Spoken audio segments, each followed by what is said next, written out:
पुराने ज़माने की बात है। एक गांव में एक परिवार रहा करता था। उसमें 7 लड़के और एक लड़की थी। माता पिता जल्द ही गुजर गए तो बच्चों ने भी जल्दी ही व्यापारिक काम सीख लिया। शुरू में उस सबको गुजारा चलाने में काफ़ी परेशानी आई, लेकिन समय के चलते सब कुछ आसान होने लगा। उस समय समाज के पुरुषों का काम जंगली जानवरों का शिकार करना और औरतों को काम सिर्फ घर के कामकाज करना और बच्चों को संभालना होता था। 7 भाई और एक बहन बड़े प्रेम से मिलजुल कर रहते थे। दिन निकलते ही सातों शिकार के लिए निकल जाते और बहन सबके लिए खाना पकाते थे और घर के कामकाज करती थी। भाई जब जंगल के वापस आते तो साथ में बड़े बड़े जानवर पक्षी आदि को मारकर लाते। बहन उसके मांस को बड़े चाव से पकाती और सब भोजन करके तृप्त का अनुभव करते। ऐसे ही दिन गुजरने लगे। एक दिन की बात है, 7 भाई जंगल को गए थे।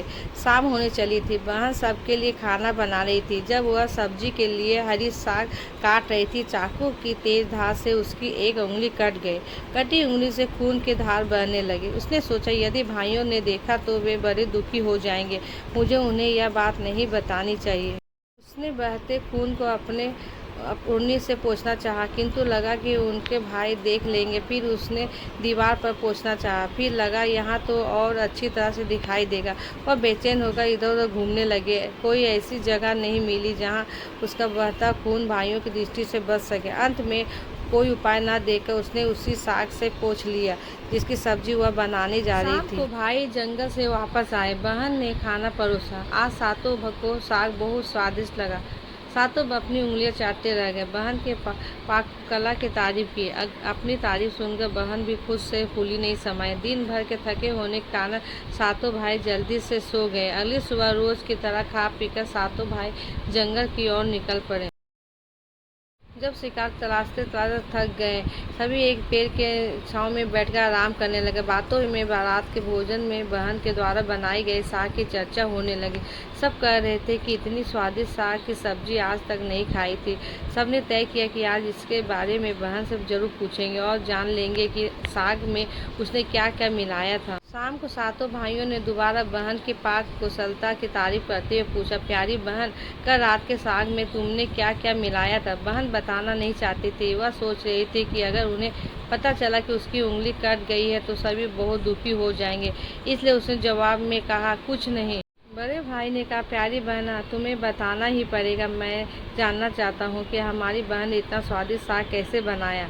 तुम्हें मेरी सौगंध है। बड़े भाई का सब सम्मान करते थे। बहन को सच बोलना ही पड़ा। उसने धीरे धीरे सारी बात बताते हुए कहा, बस इतना ही, अपना खून मिला दिया और ज़्यादा कुछ नहीं।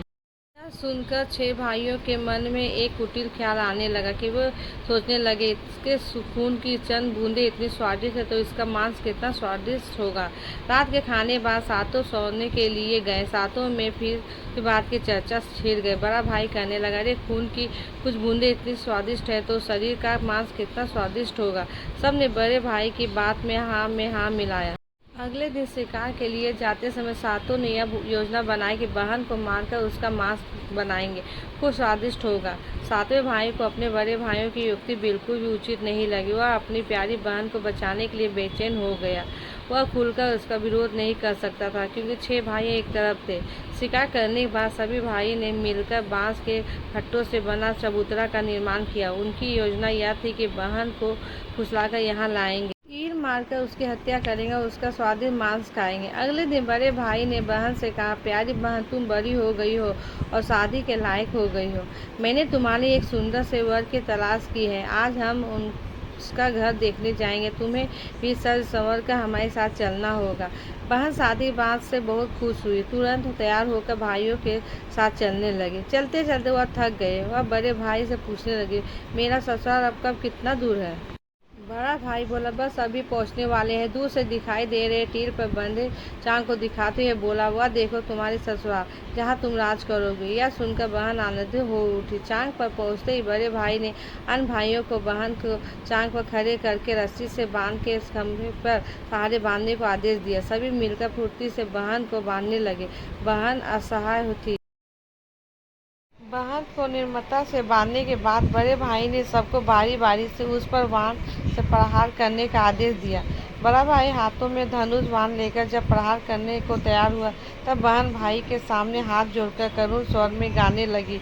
मारो मारो भैया छाती में लक्ष्य करके, भैया छाती में लक्ष्य कर।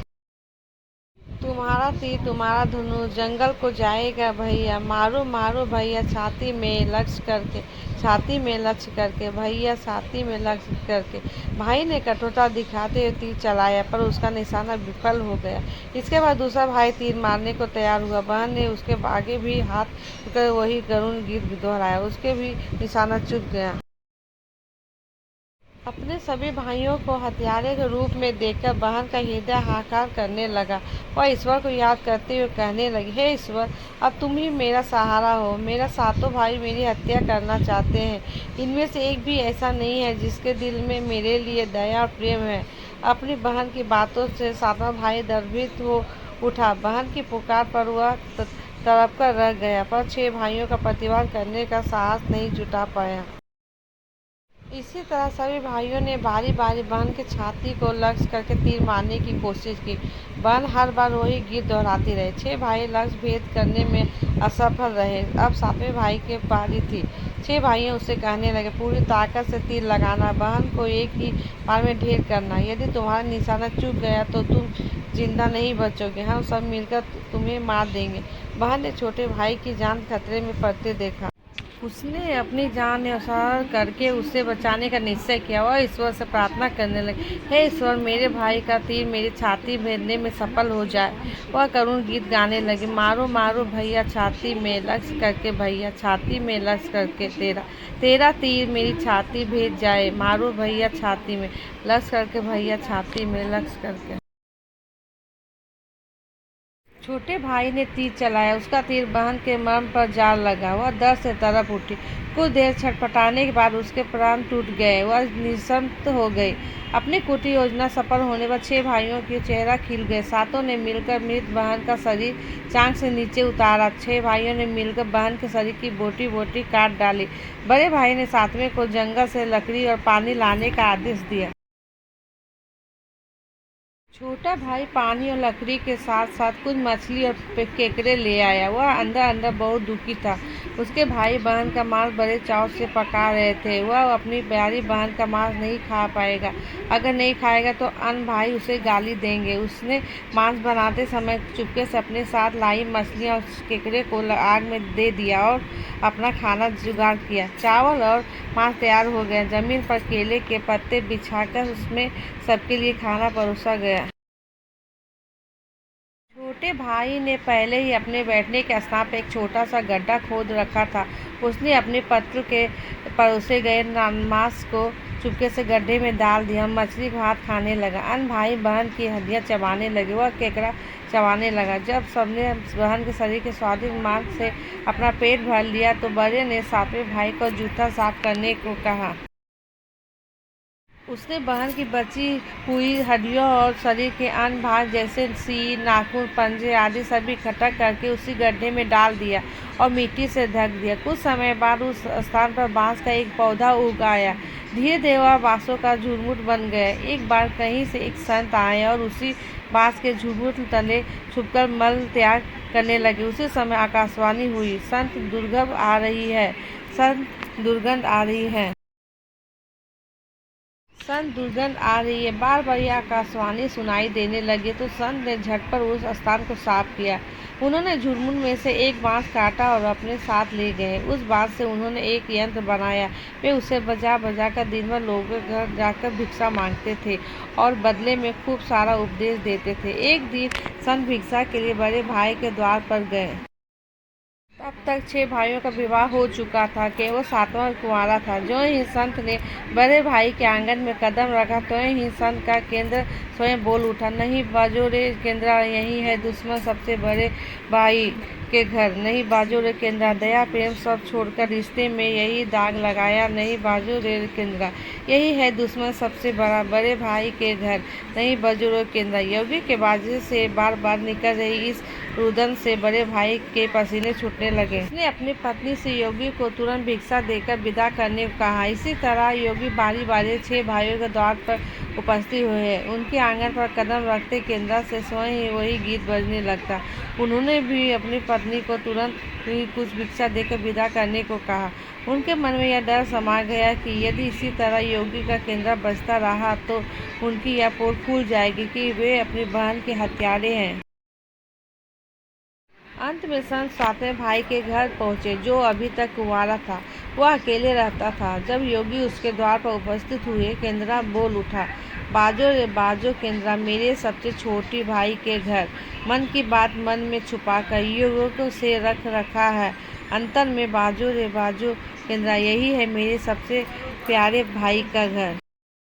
योगी के केंद्रा से प्यारा और दिलचस्प गीत बजते सुनकर छोटे भाई ने उन्हें सम्मान के साथ अपने घर से बैठने के लिए कहा। आसन दिया, तांबूल पान और जलपान से उनका सत्कार किया। उसके बाद केंद्रा के विषय में चर्चा हुई। योगी ने केंद्रा की जन्म कहानी सब विस्तार सुनाई। छोटे भाई ने उस केंद्रा को उसे अपने देने की प्रार्थना की तो योगी ने उसे छोटे भाई को सौंप दिया। योगी चले जाने के बाद छोटे भाई ने केंद्रा को अपने बिस्तर के सिरहाने की तरफ एक साफ सुथरे स्थान पर धूप दीप जलाकर सम्मान के साथ रखा। कुछ दिनों के बाद छोटे भाई के घर में कुछ परिवर्तन दिखाई देने लगे। जब भी वह काम से लौटकर घर आता, सारा घर साफ सुथरा पाता। जब रोज रोज यही बात दोहराने लगी तो छोटे भाई ने अपनी भाभीियों के घर जाकर पूछा, मेरी गैर हाजिरी में आप लोग मेरा घर साफ करते हैं क्या?